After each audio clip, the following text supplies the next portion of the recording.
দেশব্যাপী আয়োজিত ৩ দিনব্যাপী ভূমি সেবা মেলা ২০২৬-এর শুভ উদ্বোধন করা হয়েছে যশোরে। জনবান্ধব অটোমেটেড ভূমি ব্যবস্থাপনা, নিরাপদ ভূমি ও সমৃদ্ধ ভবিষ্যৎ এই প্রতিপাদ্যকে সামনে রেখে মঙ্গলবার যশোর টাউন হল মাঠে অনুষ্ঠিত হয় উদ্বোধনী অনুষ্ঠান। তেজগাঁও ভূমি ভবন থেকে ভার্চুয়ালি যুক্ত হয়ে মেলার উদ্বোধন করেন প্রধানমন্ত্রী তারেক রহমান। এ সময় যশোর টাউন হল মাঠে উপস্থিত ছিলেন জেলা প্রশাসক আশেক হাসান, পুলিশ সুপার সৈয়দ রফিকুল ইসলাম, জেলা পরিষদ প্রশাসক দেলোয়ার হোসেন খোকন এবং জেলা বিএনপির সভাপতি অ্যাডভোকেট সৈয়দ সাবেরুল হক সাবু সহ প্রশাসনের ঊর্ধ্বতন কর্মকর্তা ও রাজনৈতিক নেতৃবৃন্দ। উদ্বোধনী বক্তব্যে প্রধানমন্ত্রী বলেন, জনগণকে ভূমি সেবা পেতে আর হয়রানি ও দুর্নীতির শিকার হতে হবে না।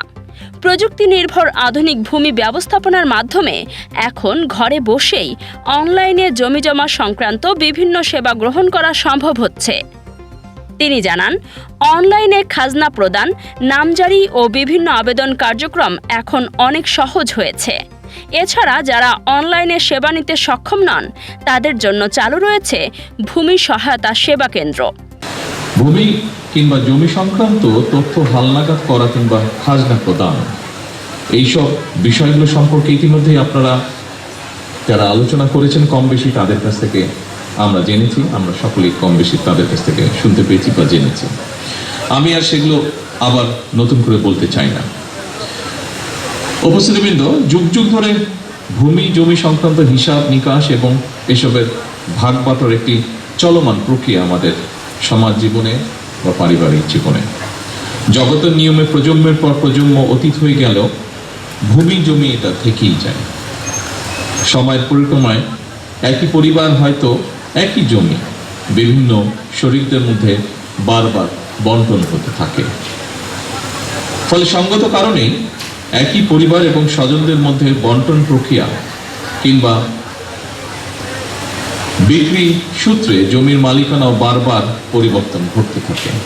বর্তমানে দেশের ৬১টি জেলায় চালু রয়েছে ৮৯৩টি ভূমি সেবা সহায়তা কেন্দ্র। নির্ধারিত ফির বিনিময়ে এসব কেন্দ্র থেকে সহজেই সেবা নিতে পারছেন সাধারণ মানুষ। পর্যায়ক্রমে দেশের প্রতিটি ইউনিয়নে এ ধরনের কেন্দ্র স্থাপনের পরিকল্পনার কথাও জানান প্রধানমন্ত্রী। এ সময় বক্তব্য দেন যশোরের জেলা প্রশাসক আশেক হাসান ও পুলিশ সুপার সৈয়দ রফিকুল ইসলাম। জেলা প্রশাসক বলেন, ভূমি সেবাকে সাধারণ মানুষের দোরগোড়ায় পৌঁছে দিতে সরকার নিরলসভাবে কাজ করছে। ডিজিটাল পদ্ধতির মাধ্যমে ভূমি সংক্রান্ত জটিলতা কমে আসবে এবং জনগণ দ্রুত ও স্বচ্ছ সেবা পাবে। আপনার নামটা কি বুঝতে পেরেছেন? ভূমি সেবা মেলা। এর আগে কিন্তু হয়েছিল ভূমি মেলা গত কয়েক বছর পর্যন্ত। তো ভূমি সেবা এটা যুক্ত হয়েছে বর্তমান সরকারের সময়। আর ভূমি সেবাটা হচ্ছে একটা বিশেষ সেবা, জটিল একটা প্রক্রিয়া, অন্যান্য সেবার মতো না। কিন্তু এই জটিল প্রক্রিয়াকে সহজ করার জন্য কিন্তু বর্তমান সরকার অনেক উদ্যোগ নিয়েছে।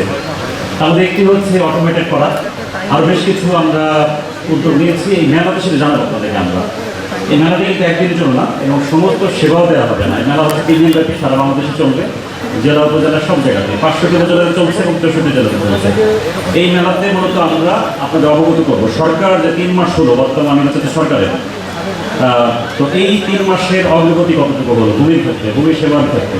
কারণ ভূমি সেবাটা বলা নতুন কনসেপ্ট। এটা কিন্তু ভূমি কখনো সেবার মধ্যে ছিল না। ভূমি ছিল একটা আয়ের উৎস।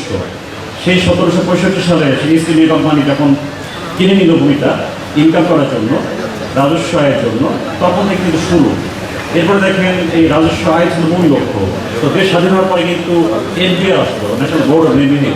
তখন ভূমি সেবাটাকে আমরা ইয়ে কনভার্ট করে ফেললাম, কিন্তু সেরকম কাঙ্ক্ষিত সেবা কিন্তু আমরা পাইনি গত কয়েক বছরে। পুলিশ সুপার সৈয়দ রফিকুল ইসলাম বলেন, প্রযুক্তি নির্ভর ভূমি ব্যবস্থাপনা চালু হলে জমিজমা সংক্রান্ত বিরোধ ও প্রতারণা কমবে এবং সাধারণ মানুষ আরও নিরাপদভাবে সেবা গ্রহণ করতে পারবে। দেখতে পেলাম যেটা আছে সবচেয়ে বেশি ভূমি সংক্রান্ত সমস্যাগুলো, যে আমি জমি কিনেছি দখল দিচ্ছে না, আমি জমি কিনেছি কম দিয়েছে, আমার রেকর্ড চেঞ্জ হয়ে গেছে, অথবা আমার জমির মধ্যে সে 2 ফুট বেশি এসে গেছে, এরকম ধরনের নানা সমস্যা। আরেক ধরনের টাকা সংক্রান্ত সমস্যা। তো আমার মনে হয় যে আজকে আমাদের মাননীয় প্রধানমন্ত্রী যে বিষয়টি উদ্বোধন করলেন এরই মধ্য দিয়ে আমাদের ভূমি সংক্রান্ত যে সমস্ত লিটিগেশনগুলো আছে, ছোটো ছোটো প্রবলেমগুলো আছে, স্মার্টলি এটাকে অটোমেশনের মাধ্যমে সমস্যার সমাধান করা সম্ভব হবে।